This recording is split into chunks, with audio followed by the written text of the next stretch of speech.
Music is a never-ending journey of curiosity. I always imagine the expanse and the depth of Sweden.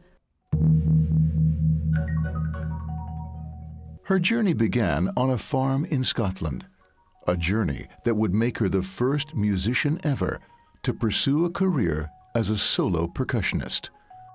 I'm still a child as regards to music. I'm still, always asking, what if?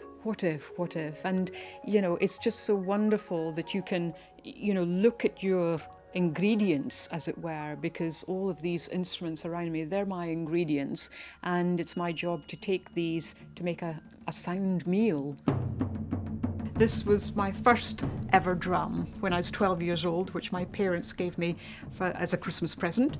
And this is the first pair of drumsticks I ever had, and the first practice pad as well. As you can imagine, it's hard to practice in hotel rooms as a percussionist. My whole aim when I was young was to be a concert solo percussionist. So just as we have concert pianists, concert violinists and so on, concert solo percussion, concert percussion, that's really it.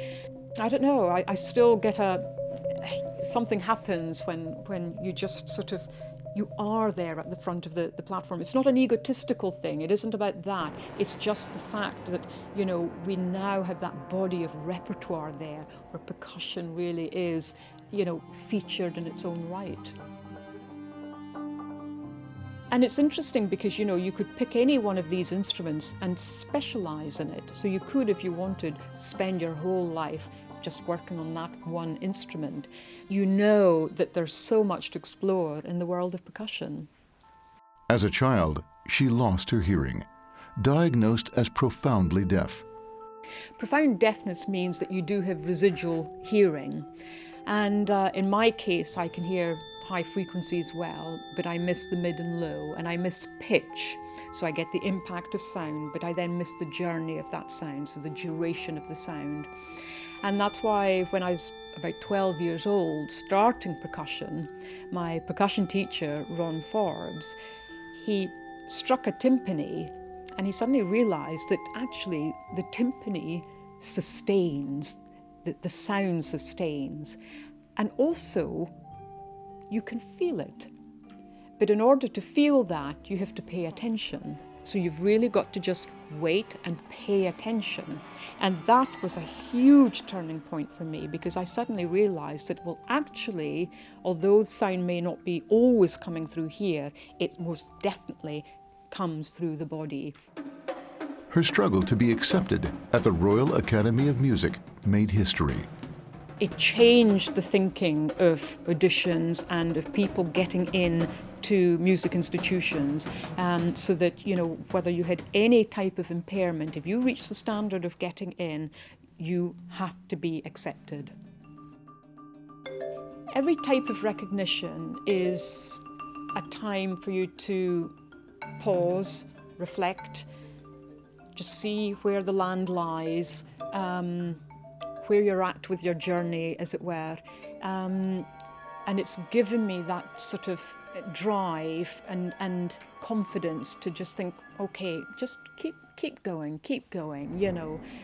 The Polar Music Prize 2015 is awarded to percussionist Evelyn Glennie from Aberdeen, Scotland.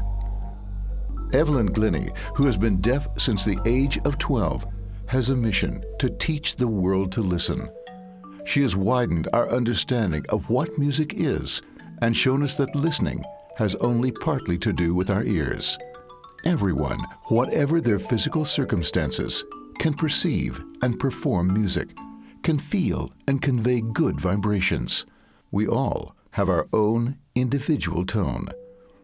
In her home country of the United Kingdom, she has changed the criteria for acceptance by music schools, has been honored by the Queen for her efforts, and held a key role in the opening of the Olympic Games in London, 2012. As a musician, she is one of very few who have successfully made a career as a solo percussionist.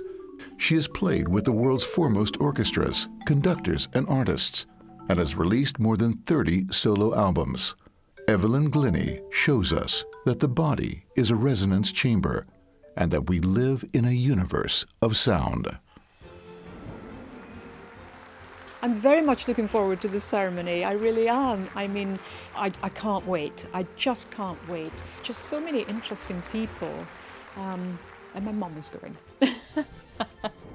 And it's just spreading the sound, and you just always feel as though you're walking on sound in a way. So I suppose it is the expanse that I love about Sweden. I'm very much looking forward to being in Stockholm and sharing this wonderful occasion with you all, and to meet you all too. So see you in June.